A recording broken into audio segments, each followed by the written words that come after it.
S'il y a bien un film dont je n'attendais absolument rien à sa sortie, c'est bien Pacific Rim. J'avais gagné ma place via un concours Facebook et j'y étais donc allé plus gagné par le fait d'aller voir un film gratuitement plutôt que par une réelle et forte envie de voir le film. Alors j'ai regardé la bande-annonce, ok, il y a des robots géants, des monstres, de la science-fiction, ça bastonne. Ça peut être cool. Et s'il y a bien un film qui m'a agréablement surpris en plus de m'avoir énormément plu, c'est bien Pacific Rim. Alors forcément, j'avais hâte de voir la suite.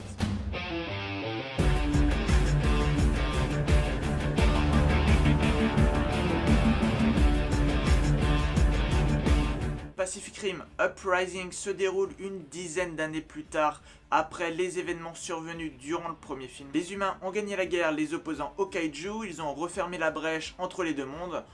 Tout va maintenant au mieux dans le meilleur des mondes. La vie a repris son cours, on reconstruit petit à petit les dégâts faits par les Yeagers et les kaiju, même s'il reste toujours des stigmates de leur passage. Les Yeagers sont toujours d'actualité, sûrement par crainte d'une nouvelle invasion, même 10 ans après. C'est pourquoi il existe encore une école de pilotage de Yeagers pour former de nouveaux pilotes. D'ailleurs, certains Yeagers sont même construits illégalement par des civils. Le calme apparent va s'effondrer par l'arrivée d'un Yeager illégal et de nouveaux kaiju. Et forcément, il va falloir être prêt à remettre le couvert et à livrer bataille de nouveau pour affronter un méchant qui se veut imprévisible mais qui est trop caricatural et pas assez profond pour être un excellent méchant. Alors ce deuxième volet qui cette fois-ci n'est pas réalisé par Guillermo del Toro mais qui est réalisé par Steven S. DeKnight. Ce film est porté par de nouveaux personnages, une nouvelle génération. On a notamment John Boyega qui joue le fils de Stoker Pentecost, le personnage d'Idris Elba qui s'est sacrifié à la fin du premier film, mais également Scott Eastwood qui incarne Nathan Lambert. On retrouve aussi d'anciens personnages, Mako Mori, la fille adoptive du personnage d'Idris Elba,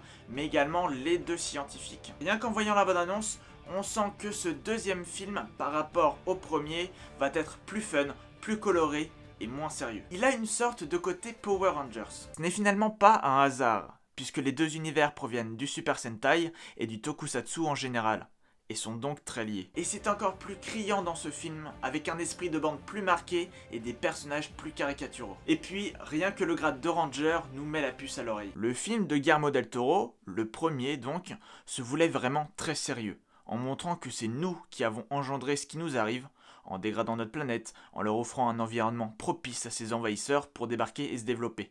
C'était vraiment un fléau qui détruisait des villes entières et énormément de vies. Donc il y avait quand même un truc assez sérieux, avec une mise en scène, une esthétique et des propos de fond. J'ai également remarqué que ce film ressentait à de nombreuses reprises le besoin d'expliquer toute l'action qui se passe à l'écran, même dans le cockpit des Yeagers. On le voit même dans les bandes annonces avec un hologramme de missile qui frôle John Boyega. Avec Pacific Rim Uprising, on se retrouve avec un film qui utilise le matériau de base. C'est un film qui se veut assez fidèle au premier en nous rappelant les événements qui sont survenus jusqu'au début de ce deuxième volet. Une nouvelle fois avec la voix off du personnage principal. Ce film reprend la trame du premier mais tout de même plus fun, plus déconnant et se prend moins au sérieux. Le premier film était un film qui se voulait sérieux avec quelques moments drôles, alors que le deuxième film est un film qui se veut drôle, mais avec quelques moments de sérieux. Mais ces moments de sérieux sont très vite désamorcés par de petites doses d'humour plus ou moins réussies, ce qui fait qu'on s'attache moins aux personnages, on est moins investi. Il peut arriver des choses dramatiques, des choses fortes, ça a beaucoup moins d'impact que ne pouvait en avoir le premier film. Ça se veut tellement drôle, déconnant et fun que ça en perd le côté sérieux. Ce film veut vraiment faire autre chose que le premier Pacific Rim, mais le premier est un film génial qui par plein d'aspects a été marquant. Ce n'est pas le cas pour celui-ci car toutes les scènes d'action sont désamorcées par des moments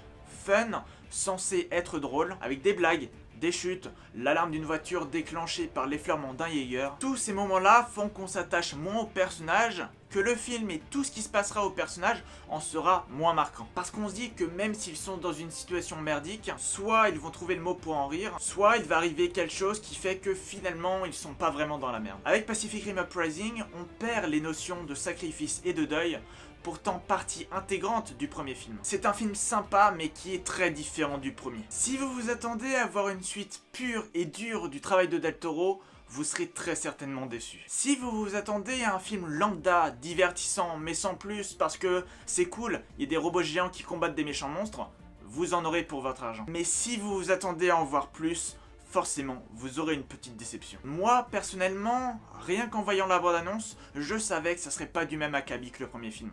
Et ça n'a pas loupé. C'est un film divertissant, mais qui reste bien moins marquant que le premier. Il en est du coup beaucoup plus oubliable, classique et lambda. En soi, il faut prendre ce film pour un film nanardesque qui ne se prend pas au sérieux. Si vous pensiez voir le contraire, vous serez déçus. Donc voilà pour cette critique de Pacific Rim Uprising. J'espère qu'elle vous aura plu. N'hésitez pas en tout cas à me le dire dans les commentaires.